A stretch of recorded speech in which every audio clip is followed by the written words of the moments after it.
Hi, എല്ലാവർക്കും talent അക്കാഡമിയുടെ daily current affairs സെഷനിലേക്ക് സ്വാഗതം. എന്റെ പേര് കിരൺ. നമുക്ക് ഇന്നത്തെ ഡിസ്കഷൻ ആരംഭിക്കാം. നമ്മൾ ഇന്ന് ആദ്യം ഡിസ്കസ് ചെയ്യുന്നത് നമ്മുടെ സംസ്ഥാനത്തെ പറ്റി തന്നെയാണ്. കഴിഞ്ഞ ദിവസം നാഷണൽ എനർജി കൺസർവേഷൻ അവാർഡ്സ് അല്ലെങ്കിൽ ദേശീയ ഊർജ്ജ സംരക്ഷണ പുരസ്കാരങ്ങൾ അനൗൺസ് ചെയ്യുകയുണ്ടായി. 2020 പുരസ്കാരമാണ് 2021 ജനുവരിയിൽ പ്രഖ്യാപിച്ചിരിക്കുന്നത്.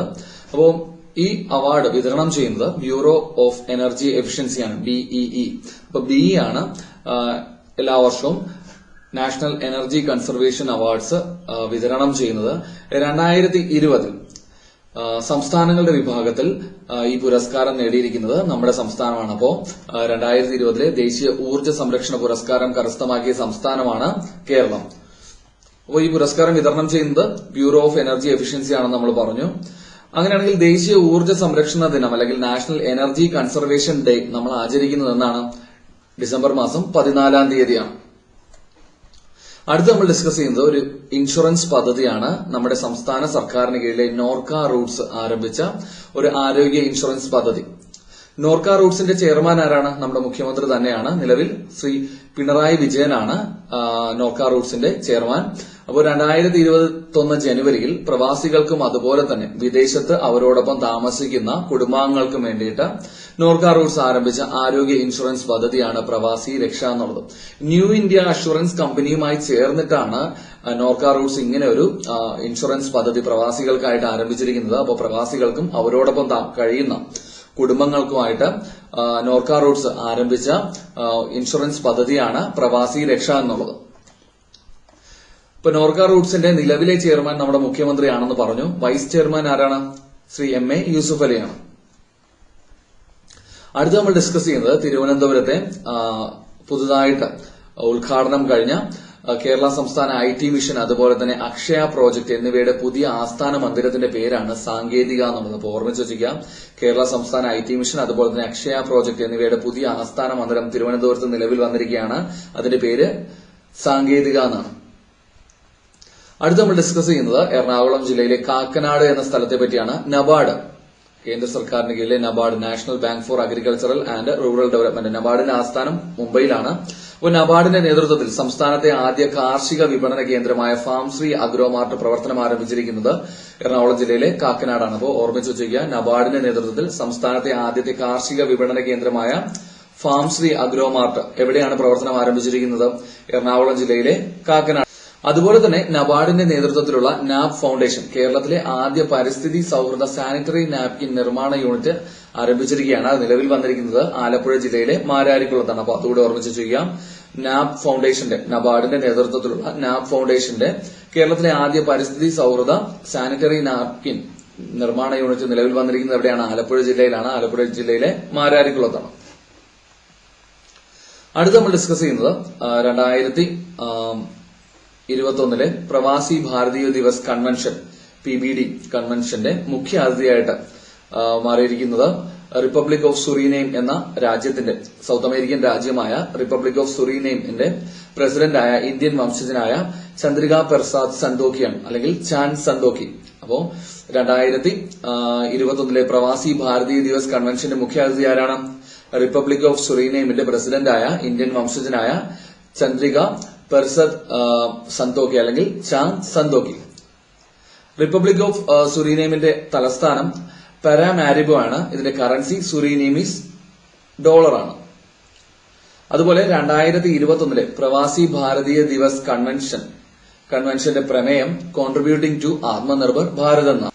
അടുത്ത് ഡിസ്കസ് ചെയ്യുന്നത് 2021 പ്രവാസി ഭാരതീയ ദിവസ് കൺവെൻഷനിൽ വെച്ച് വിതരണം ചെയ്ത പ്രവാസി ഭാരതീയ സമ്മാൻ നേടിയ മലയാളികളെ പറ്റിയാണ്. 30 പേർക്കാണ് മൊത്തത്തിൽ ഈ പുരസ്കാരം ലഭിച്ചത്. അതിൽ 4 പേര് മലയാളികളാണ്. ഈ പുരസ്കാരം ലഭിച്ച മലയാളികളാണ് ന്യൂസിലൻഡ് മന്ത്രിസഭാ അംഗമായ പ്രിയങ്ക രാധാകൃഷ്ണൻ, അതുപോലെ തന്നെ ഡോക്ടർ മോഹൻ തോമസ് പകലോമറ്റം, അതുപോലെ ഡോക്ടർ സിദ്ദീഖ് അഹമ്മദ്, ബാബുരാജൻ വാവ കല്ലുപറമ്പിൽ. അപ്പൊ ഈ 4 പേർക്കാണ് 2021 പ്രവാസി ഭാരതീയ സമ്മാൻ ലഭിച്ച മലയാളികൾ. അടുത്ത് ഡിസ്കസ് ചെയ്യുന്നത് ഒരു ഇന്റർനാഷണൽ അപ്പോയിന്റ്മെന്റ് ആണ്. അമേരിക്കൻ ജനപ്രതിനിധി സഭയുടെ സ്പീക്കറായിട്ട് വീണ്ടും തെരഞ്ഞെടുക്കപ്പെട്ടിരിക്കുകയാണ് നാൻസി പെലോസി. അപ്പോൾ ഓർമ്മിച്ചു ചെയ്യാം, അമേരിക്കൻ ജനപ്രതിനിധി സഭയുടെ സ്പീക്കറായിട്ട് വീണ്ടും തെരഞ്ഞെടുക്കപ്പെട്ടിരിക്കുന്നത് നാൻസി പെലോസി. അടുത്ത് നമ്മൾ ഡിസ്കസ് ചെയ്യുന്നത് 2021 ജനുവരിയിൽ സ്പെയിനിൽ വീശിയടിച്ച കൊടുങ്കാറ്റിനെ പറ്റിയാണ്. അതിന്റെ പേര് ഫിലോമിന എന്നാണ്. കഴിഞ്ഞ 50 വർഷത്തിനിടയിലെ ഏറ്റവും വലിയ മഞ്ഞുവീഴ്ചയ്ക്കും അതുപോലെ തന്നെ ഹിമവാതത്തിനും ഉണ്ടാകുന്നതിനായിട്ട് കാരണമായ കൊടുങ്കാറ്റാണ് ഫിലോമിന കൊടുങ്കാറ്റ്. അപ്പോൾ സ്പെയിനിൽ കഴിഞ്ഞ 50 വർഷത്തിനിടയിലെ ഏറ്റവും വലിയ മഞ്ഞുവീഴ്ച ഉണ്ടാകാൻ കാരണമായ കൊടുങ്കാറ്റ് ഫിലോമിന കൊടുങ്കാറ്റാണ്. സ്പെയിന്റെ തലസ്ഥാനം നമുക്കറിയാം മാഡ്രിഡ് ആണ്. സ്പെയിന്റെ കറൻസി യൂറോ ആണ്. സ്പെയിന്റെ പ്രധാനമന്ത്രി പെഡ്രോ സാഞ്ചസ് ആണ്. അപ്പോൾ ഫിലോമിന കൊടുങ്കാറ്റ് വീശിയിരിക്കുന്നത് 2021 ഏത് രാജ്യത്താണ്? യൂറോപ്യൻ രാജ്യമായ സ്പെയിനിലാണ്. അടുത്ത നമ്മൾ ഡിസ്കസ് ചെയ്യുന്നത് ഏഷ്യൻ രാജ്യമായ ജപ്പാനെ പറ്റിയാണ്. കോവിഡ് പ്രതിരോധത്തിനായിട്ട് ഇന്ത്യക്ക് വായ്പ അനുവദിച്ച രാജ്യം ജപ്പാനാണ്. അപ്പോൾ ഓർമ്മിച്ചു ചെയ്യുക, കോവിഡ് പ്രതിരോധത്തിന്റെ ഭാഗമായിട്ട് ഇന്ത്യക്ക് വായ്പ അനുവദിച്ച് ഇന്ത്യയെ സഹായിച്ചിരിക്കുന്ന രാജ്യം ജപ്പാനാണ്. ജപ്പാന്റെ തലസ്ഥാനം നമുക്കറിയാം ടോക്കിയോ ആണ്. കറൻസി യെൻ ആണ്. ജപ്പാന്റെ പ്രധാനമന്ത്രി യോഷിഹിദെ സുഗയാണ്.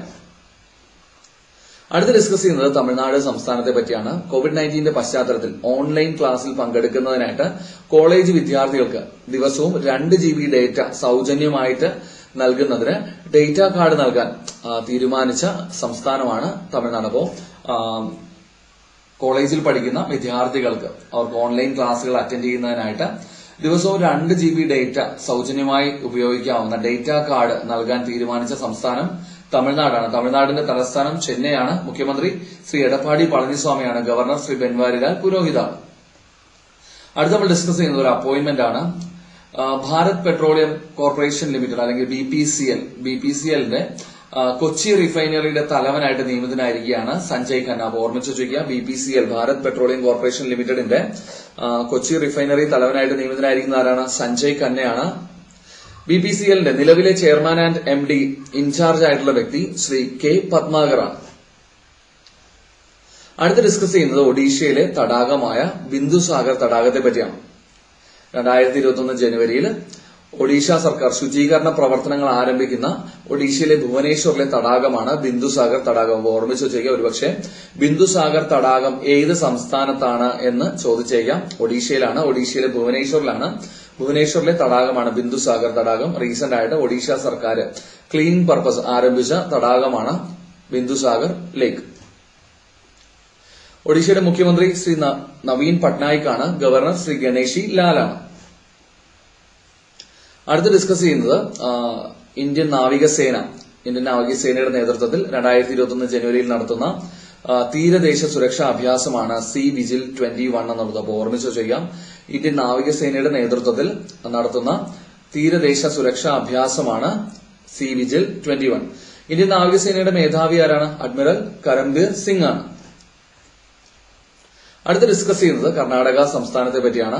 കർഷകരുടെ കാർഷിക വിളകൾ സന്ദർശിക്കുന്നതിനും അതുപോലെ തന്നെ മണ്ണുകളുടെ സാമ്പിൾ ശേഖരിക്കുന്നതിനും അവരുടെ ബുദ്ധിമുട്ടുകൾ മനസ്സിലാക്കുന്നതിനൊക്കെ ഭാഗമായിട്ട് കൃഷി സഞ്ജീവനി വാൻസ് ആരംഭിച്ച സംസ്ഥാനമാണ് കർണാടക. അപ്പോൾ കർഷകരുടെ കാർഷിക വിളകൾ സന്ദർശിക്കുന്നതിനും അവർക്ക് വേണ്ട മാർഗനിർദ്ദേശങ്ങൾ നൽകുന്നതിനും അവർക്ക് വേണ്ട അവരുടെ പ്രശ്നങ്ങൾക്ക് പരിഹാരം കണ്ടെത്തുന്നതിന്റെയൊക്കെ ഭാഗമായിട്ട് കൃഷി സഞ്ജീവനി വാൻസ് ആരംഭിച്ച സംസ്ഥാനമാണ് കർണാടക. കർണാടകയുടെ തലസ്ഥാനം ബംഗളൂരു ആണ്. മുഖ്യമന്ത്രി ശ്രീ BS യെദ്യൂരപ്പയാണ്. ഗവർണർ ശ്രീ വാജുഭായ് വാലയാണ്. അടുത്ത് ഡിസ്കസ് ചെയ്യുന്ന ഒരു അപ്പോയിന്റ്മെന്റ് ആണ്. TRAI telecom regulatory authority of ഇന്ത്യയുടെ മുൻ ചെയർമാനായ ശ്രീ RS ശർമ്മയെ കേന്ദ്ര സർക്കാർ empowered committee for administration of COVID-19 vaccine. അപ്പോൾ കോവിഡ്-19 വാക്സിൻ വിതരണവുമായി ബന്ധപ്പെട്ട് കേന്ദ്ര സർക്കാർ രൂപീകരിച്ച ഒരു കമ്മിറ്റിയാണ് empowered committee for administration of COVID-19 vaccine എന്നുള്ളത്. അപ്പോൾ ഈ കമ്മിറ്റിയുടെ ചെയർപേഴ്സൺ ആയിട്ട് നിയമിതനായിരിക്കുന്നത് ശ്രീ RS ശർമ്മയാണ്. അടുത്ത് നമ്മൾ ഡിസ്കസ് ചെയ്യുന്നത് khadi and village industries commission KVIC. KVICയുടെ ആസ്ഥാനം സ്ഥിതി ചെയ്യുന്നത് എവിടെയാണ്? നമ്മൾ കഴിഞ്ഞ വീഡിയോയിൽ ഡിസ്കസ് ചെയ്തിട്ടുണ്ട്. മുംബൈയിലാണ്.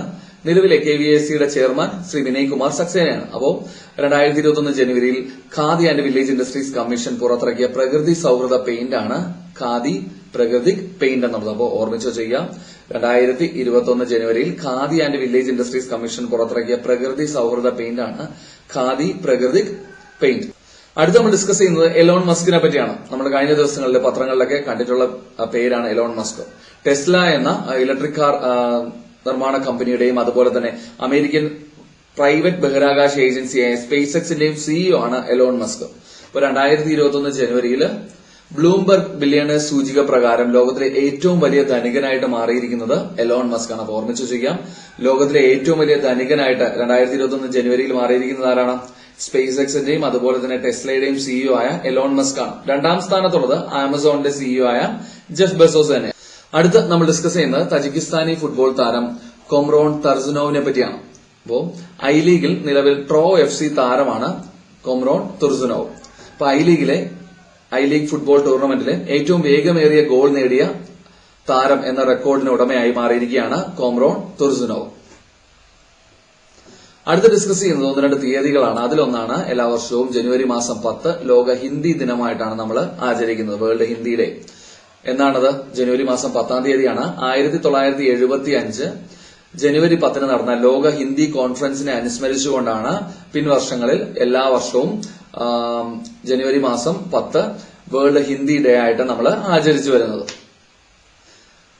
അതുപോലെ 2021 ജനുവരി 11 മുതൽ 17 വരെ ദേശീയ റോഡ് സുരക്ഷാ വാരാചരണമായിട്ടാണ് നമ്മുടെ രാജ്യത്ത് ആചരിക്കുന്നത്. നാഷണൽ റോഡ് സേഫ്റ്റി വീക്ക് എന്നാണ് 2021 നമ്മൾ ആചരിക്കുന്നത്.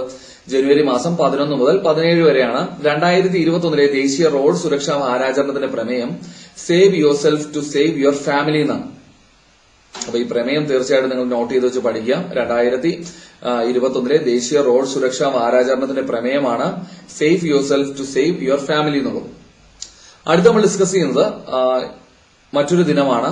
എല്ലാ വർഷവും ജനുവരി മാസം 12, അതായത് ഇന്ന് ദേശീയ യുവജന ദിനമായിട്ടാണ് നമ്മൾ ആചരിക്കുന്നത്. സ്വാമി വിവേകാനന്ദന്റെ ജന്മദിനമാണ് നമ്മുടെ രാജ്യത്ത് ദേശീയ യുവജന ദിനമായിട്ട് നമ്മൾ ആചരിക്കുന്നത്. ദേശീയ യുവജന ദിനം ജനുവരി മാസം 12 അങ്ങനെയാണെങ്കിൽ അന്തർദേശീയ യുവജന ദിനം നമ്മൾ ആചരിക്കുന്നത് എന്നാണ്? ഓഗസ്റ്റ് മാസം 12 തീയതിയാണ്. അപ്പോൾ ഡേറ്റുകൾ നമുക്ക് റിലേറ്റ് ചെയ്ത് പഠിക്കാൻ പറ്റും. ജനുവരി 12 ദേശീയ യുവജന ദിനം, ഓഗസ്റ്റ് 12 അന്തർദേശീയ യുവജന ദിനം. അടുത്ത് നമ്മൾ ഡിസ്കസ് ചെയ്യുന്നത് 2021 ജനുവരിയിൽ അന്തരിച്ച പ്രശസ്ത അഭിനേത്രി ശ്രീമതി പാല തങ്കത്തെ പറ്റിയാണ്. 2021 ജനുവരിയിൽ അന്തരിച്ച പ്രശസ്ത സിനിമ നാടക നടിയും അതുപോലെ തന്നെ ഡബിംഗ് ആർട്ടിസ്റ്റും ഗായികയുമായ വ്യക്തിയാണ് ശ്രീമതി പാല തങ്കം. കോട്ടയം സ്വദേശിനിയാണ്.